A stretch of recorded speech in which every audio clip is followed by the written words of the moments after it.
오늘 정해진 본문을 가지고 세 번 설교를 하려고 하는 데는 여러 가지 의미가 있습니다. 제가 이 여러 로마서의 본문 중에서 계속해서 이 본문이 저에게 거의 한 달 넘게 계속 제 머릿속에 맴도는 것입니다.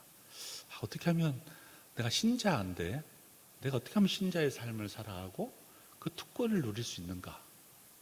정말 나는 그런 특권을 알고 있는가? 그런 특권 속에서 하나님이 주신 특권을 누리면서 살고 있는가를 생각해 보면 이 말씀이 너무 저에게 와 닿는 거예요. 여러분은 잘 모르겠어요, 어떠는지. 그래서 구절이 제 머릿속에 계속해서 맴돌아서 한 번 더 해야 되겠다라는 생각을 했습니다. 간단한 본문이에요. 너무 간단한 본문이에요. 육신에 쳐서 육신대로 살 것이 아니요, 너희들이 육신대로 살 것이 아니고 너희들이 너의 제멋대로 사는 것이 아니라는 거죠. 예수 그리스도가 내 마음속에 있고 성령이 나를 가득 차는데 여전히 성령이 내 안에 있다는 사실을 망각해버리고 내 소견대로 내가 하고 싶은 대로 사는 것이 아니라는 거예요. 그것이 로마서 1장부터 해서 구절절하게 너희는 주 안에 살아라. 그가 의롭게 되고 그렇게 된 특권이 뭔 줄 아니? 왜 너희들은 그 안에 살아야 되니? 쭉 설명하면서 다시 이 본문을 핵심적으로 우리가 누군가를 설명해 주고 있는 것 같습니다. 그래서 너희는 육신대로 살면 그 결론이 뭐냐면 죽는다는 거예요. 육신대로 살면 죽고 영으로 우리의 몸의 행실을 죽이면 산다는 거예요. 우리가 우리의 소견대로 가는 삶을 사는 것은 결론은 죽는다는 겁니다. 그런데 우리가 살 수 있는 길은 내 소견대로, 내 마음대로, 내 육신대로 사는 것이 아니라 영으로 나를 죽이면 내가 산다는 거예요. 좀 쉽게 말하면 성령의 충만함을 받고 성령의 지배를 받고 성령의 다스림을 받으면 내가 산다는 거예요. 내가 죽은 이유는, 내가 공허한 이유는, 내가 삶의 방향을 잃어버린 이유는 내 안에 영이 사라져버리기 때문에. 그래서 우리가 안에 있는 영의 충만함 가운데 거하면 우리는 우리의 육을 죽일 수 있고, 죽이면 결국은 우리가 산다는 겁니다. 자, 여기까지 이야기를 딱 앞에 전제로 깔고, 그러면 성령이 내가 충만한다는 말은 도대체 내 삶 속에서 어떤 특권을 성령님이 주시는가? 이것이 이제 네 가지로 딱 설명해 주고 있어. 오늘 본문은 그 첫 번째가 뭐냐면 저와 여러분을 그냥 인도해 주신다는 겁니다. 끝까지 붙잡아 주신다는 거예요. 끝까지 쓰러지지 않도록. 성령 충만하다는 것은 뭐냐면 우리의 삶 가운데 우리의 소견대로 살지 아니하고 하나님이 주체자가 되어서 우리를 끊임없이 이끌어 주신다는 겁니다. 우리가 넘어지면 손을 붙잡아주고, 우리가 좌절되면 우리 등을 좀 떠들면서 우리를 일으켜 주시고, 우리가 실망하고 동물 속에 빠지면 빛이 되어 주셔서 우리를 건져내 주신다는 겁니다. 주님이 그렇게 해주신다는 거예요. 이것이 신자의 특권이랍니다. 이 특권을 누리는 사람과 누리지 못한 사람은 완전히 다릅니다. 주님이 우리를 어떻게 인도해 주시냐면 아무리 어두운 동굴이라도 빛을 비춰주시겠다고 말하고, 아무리 좌절 가운데 쓰러지건 넘어진다 할지라도 그의 손으로 우리를 확 붙잡아 주시고, 우리가 늘 불렀던 CCM처럼 내 등 뒤에서 나를 막 밀어주신다는 거예요. 나는 못합니다, 못 갑니다, 안 됩니다 라고 말하지만 못합니다, 안 됩니다라는 나를 끊임없이 등 뒤에서 밀어주셔서 앞으로 나가도록, 좌절되지 않도록 우리를 이끌어 주신다는 것이 우리 신자의 특권입니다. 사랑하는 여러분, 여기에 머무르지 않고 오늘 본문에 보면 우리가 그를 누구라고 부르냐면 아빠, 아버지라고 부른다는 거예요. 아빠, 아버지라고. 우리가 하나님을 아버지라고 부를 수 있는 특권을 주신 이유는 나를 이끌어 주시고 인도하여 주시고 좌절 가운데 나를 건져내 주신 이 확신 가운데 있는 것. 그래서 우리가 소리를 내어서 울부짖으면서 당신은 아버지라고 부릅니다. 우리가 기도할 때 여러분의 기도의 소리를 막 들어보면 아버지라는 소리가 매우 많이 들립니다. 주어라는 소리와 아버지. 가끔씩 기도원에 가서 기도하는 사람들의 다 소리를 들어보면 딱 두 가지예요. 주여, 아버지. 왜요? 그가 우리를 붙잡아 주신다는 사실을 확신하기 때문에, 그 어떤 외침보다도 아버지라는 외침 가운데 모든 것이 담아져 있기 때문에 하나님을 아버지라고 부릅니다. 오늘 찬송가 잘 알지 못하는 찬송인데요, 앞에 우리 명집사님이 불러줬던 찬송가, 같이 불렀던 찬송가.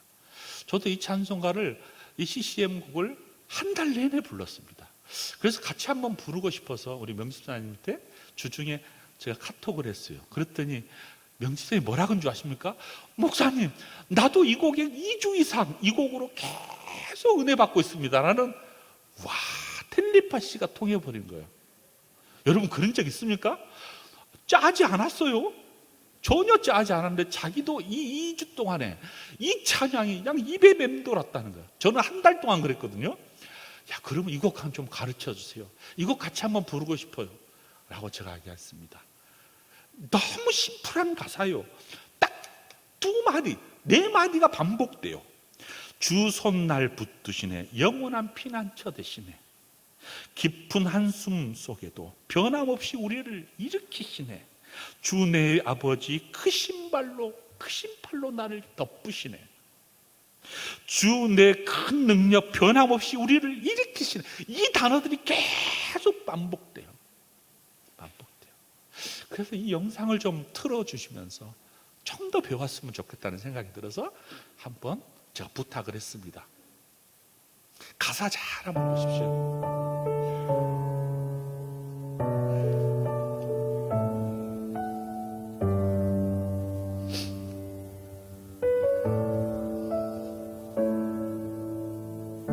주의 손 날 붙드시네,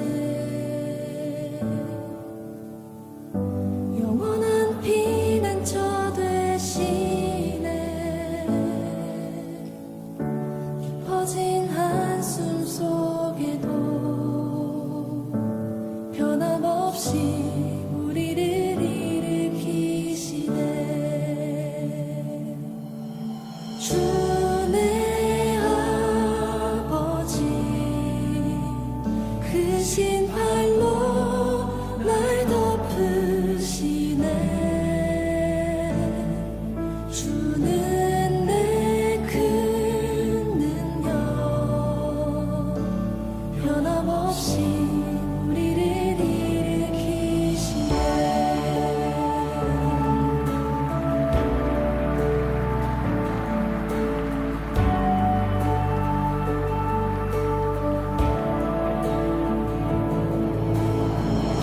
주의 손 날 붙드시네, 같이 할까요?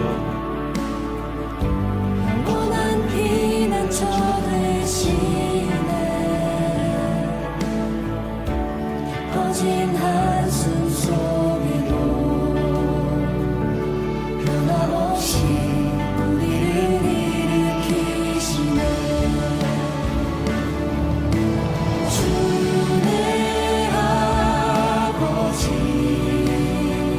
크신 팔로 날 덮으시네, 주는 내 큰 능력 변함없이 우리를 일으키시네. 주 내 아버지 크신 팔로 날 덮으시네,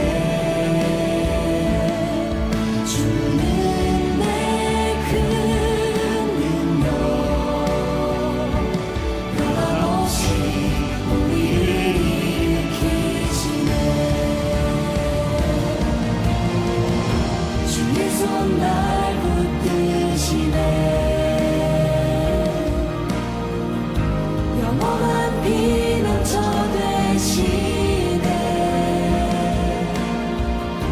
깊어진 한숨 속에도 변함없이 우리를 일으키시네. 주의 아버지 크신 팔로 날 덮으시네. 주는 내 큰 능력 변함없이 우리를 일으키시네. 주의 아버지 크신 팔로 날 덮으시네. 주는 내 큰 능력 변함없이 우리를 일으키시네.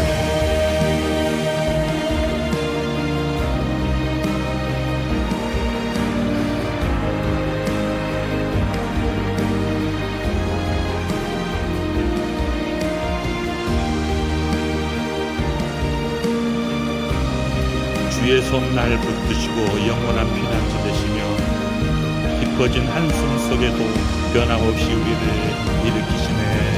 주의 아버지 크신 팔로 날 덮으시네. 주는 내 큰 능력 변함없이 우리를 일으키시네. 주의 아버지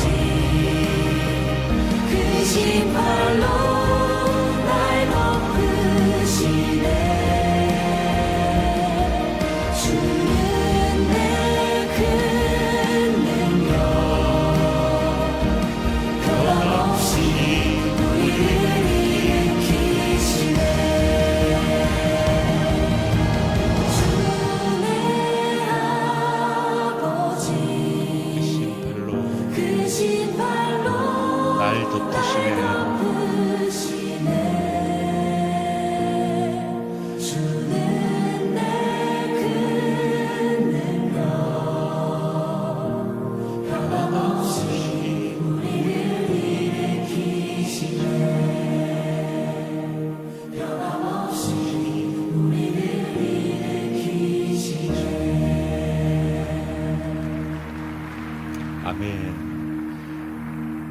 우리의 아빠 아버지 되신 분이 변함없이 크신 팔로 우리를 덮어주신다고 약속해 주셨습니다. 그 아버지께서 크신 팔로 우리를 덮어주시면서 우리를 향하여 뭐라고 말씀해 주셨냐면, 뭐라고 증언해 주시냐면, 너는 내 아들이라고, 너는 내 자녀라고 증언해 주셨습니다. 우리가 아빠 불렀는데 그 아버지가 그래 너는 내 아들이야, 내 자녀야 라고 응답해 주신다는 거예요. 다른 사람에게 증언해 주신다는 거예요. 이 증언의 자리에서 끝나는 것이 아니라 자신이 가지고 있는 모든 것을 우리에게 상속해 주시고, 하나님의 상속자로 예수 그리스도와 함께하는 상속자가 되게 주시겠다고 약속했습니다. 이것이 네 개의 특권이에요. 신자의 특권. 하나님이 우리를 끊임없이 변함없이 이끌어주시고, 우리가 아버지라고 부를 때 그래 너는 내 자녀야, 내 아들이야, 내 딸이야 라고 크신 팔로 우리를 껴안아 주시고, 자신이 가지고 있는 크신 능력들을, 영광들을 다 우리에게 상속해 주시겠다고 약속해 주셨습니다. 아멘. 자, 이쯤 되면 다 룰라면 자 끝나는 거예요. 야, 그렇습니다. 하나님 다 가졌습니다. 너무 좋습니다. 할렐루야. 그런데 그 다음 본문을 지금부터 하고 싶습니다. 그 다음 본문. 그 다음 본문이 뭐냐면 17절. 우리가 그와 함께 영광을 받기 위해서는, 자, 모든 것을 상속해 주셨는데 이제 너희들이 이 영광을 받으려면 한 가지 당해야 되는 것이 있다는 거예요. 이 땅에서. 이 땅에서 너희들이 한 가지 꼭 지불해야 할 것이 있다는 거예요. 그것이 뭐냐면 고난이라는 이야기예요. 고난. 우리의 자신의 못남이나 어리석음이나 또는 우리의 무지 때문에 오는 고난 말고요, 우리의 이기심 때문에 오는 고난 말고요, 우리의 잘남 때문에 오는 고난 말고요, 우리의 열등감 때문에 오는 고난 말고요, 때로는 우리의 우월감 때문에 오는 고난 말고요, 그 영광을 위하여 오는 고난은 복음으로 인하여 오는 고난이라고 말씀해 주셨습니다. 자, 그러니 잘 와닿지가 않아요. 왜냐하면 우리가 살면서 복음으로 인하여 고난을 당해본 적이 많지가 않아요. 교회 간다고 핍박하는 것 별로 없어요. 안 가서 난리지. 안 가서. 자녀들이 안 가서 힘들어지. 내 자신이 복음 때문에 고난을 당한 적은 별로 없어요. 그러나 역사를 쭉 살펴보면 오고 가는 모든 교회는 복음으로 인하여 고난을 받았다는 것이 교회의 역사가 우리에게 보여주는 교훈입니다. 예수님의 제자들이 그랬잖아요. 바울의 삶이 그랬잖아요. 빌립보의 감옥에 갇혀서 복음 때문에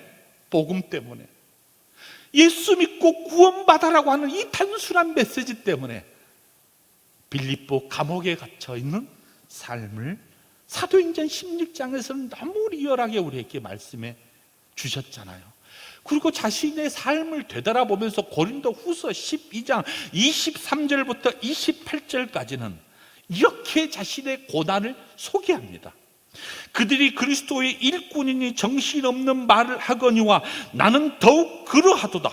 내가 수고를 넘치도록 하고 옥에 갇히기도 더 많이 하고 매도 수없이 맞고 여러 번 죽을 뻔하고 유대인들에게 40에서 하나 감할 것을 5번 맞았으며 3번 태창에 맞고 1번 돌로 맞고 3번 파산이 되고 주야의 깊은 바다에 치댔으며 여러 번 선교 여행하면서 강의 위험, 강도의 위험, 동족의 위험, 이방인의 위험, 시내의 위험, 광야의 위험, 바다의 위험, 거짓 형제 중에 위험을 당하고 또 수고하고 애쓰고 여러 번 지지하고 줄이고 목마르고 여러 번 굶고 춥고 헐벗었노니 이외의 일은 고사하고 아직도 날마다 내 속에 놀라운 일이 있으니 곧 모든 교회를 위한 염려 때문에 오는 고난.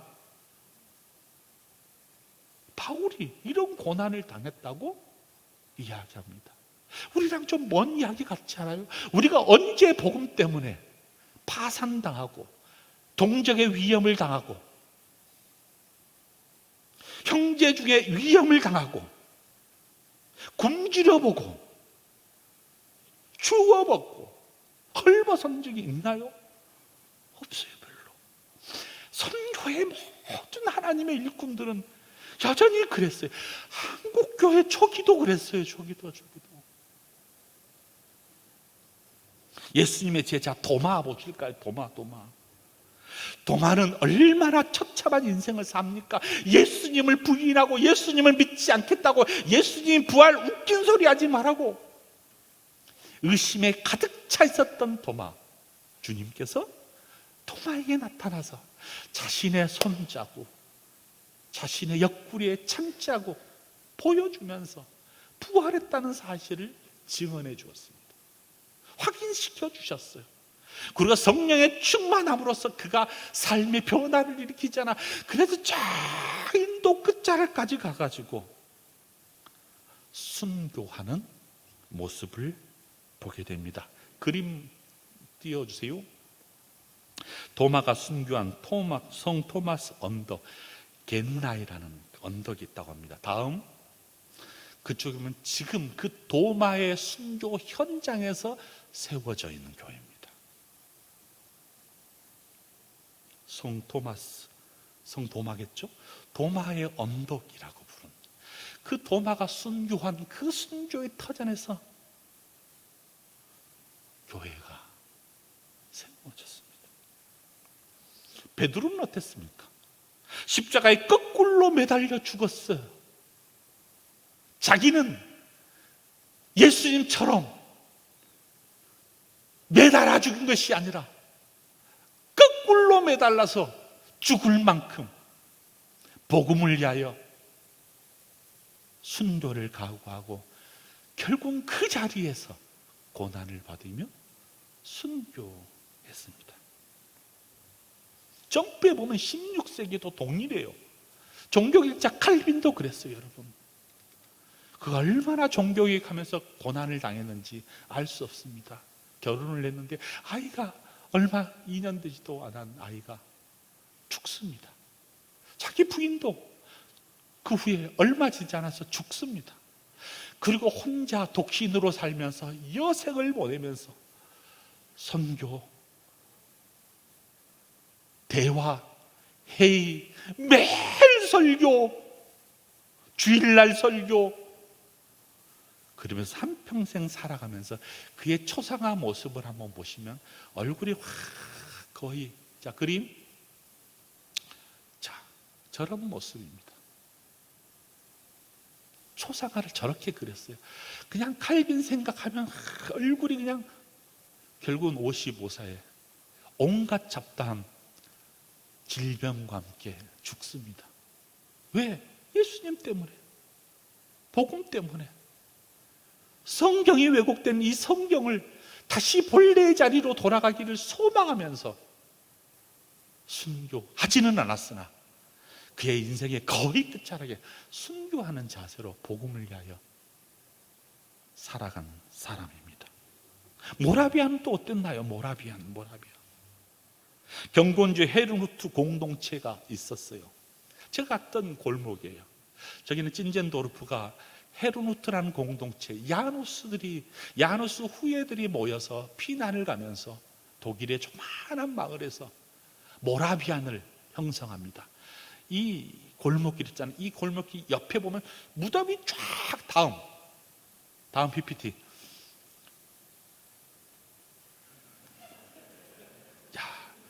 저것이 쭉 무덤입니다. 무덤. 그 아까 그 길거리에 저번에 쭉 무덤이 있어요. 17세기에 모라비안들이, 제가 글을 읽어봤어요. 모라비안들은 선교지를 떠날 때 후회 없이 배상만 받고 떠났다. 헤르누트 공동체는 소렌스에게 라비라도로 갈 준비가 되었는지 물었을 때 그는 예, 갈 수 있습니다.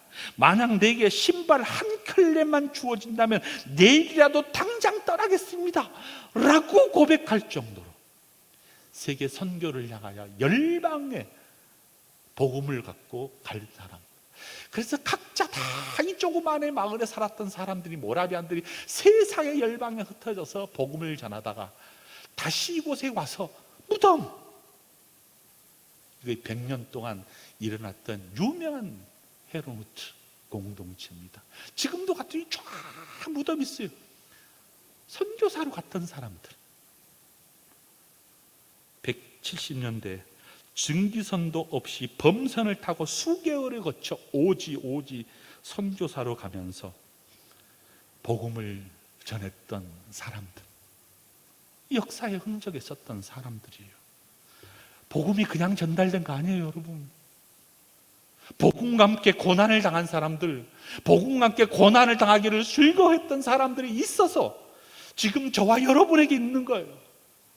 최근에 제가 스코틀랜드에 가서 있었던 장면 있잖아요. 언약도들. 하나님과 약속을 내가 저버리지 않겠노라. 하나님과 약속을 내가 저버리지 않겠노라. 그 약속을 따라가겠다 라고 지붕 없는 감옥에서 그 추위 가운데 죽었던 많은 사람들. 일부는 이 현장에서 처형을 당했습니다. 아직도 이 처형 장소 터가 그대로 있더라고요.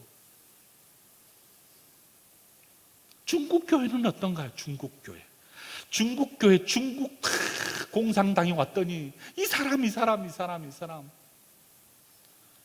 왕민따오라는 사람입니다, 여러분. 이 사람은 예수님 믿고 열심을 했어요. 어느 순간 공산당에 너무 무서워가지고 죽을까봐 예수님을 부인합니다. 예수님을 젊어서. 근데 이 부인한 것이 너무 죄책감에 빠져서 다시 북경에 올라가서 친히 자기가 나무 십자가를 메면서 길거리에 가면서 이렇게 말합니다. 제 이름은 베드로입니다. 저는 저를 사랑하는 주님을 배반했습니다. 제 이름은 베드로입니다. 자기가 베드로라고 십자가를 지면서 북경에 도심도심 마을을 가면서 자신이 베드로라고 고백합니다. 그리고 난 이후에 19년 동안 감옥에 갇힙니다. 여러분. 이 왕민따오의 삶이, 왕민따오가 가르쳤던 그 삶 때문에 현재 중국의 지하교회가 자리를 잡기 시작했습니다. 그의 모습, 그의 헌신, 그가 살았던 모습들을 보면서 지하교회가 아무리 눌러도, 아무리 핍박해도 구석구석 지금도 여전히 지하교회가 움직이고 있습니다. 북한은 어떨 것 같습니다. 여전히 존재한다고 하잖아요. 북한도. 20세기 한국교회는 어떻습니까? 수많은 한국교회 선배들, 복음 때문에 핍박받은 선배들, 복음 때문에 쫓겨났던 할머니들, 복음 때문에 고난당했던 할아버지들 있었습니다. 왜 그들이 그런 고난을 당했을까요?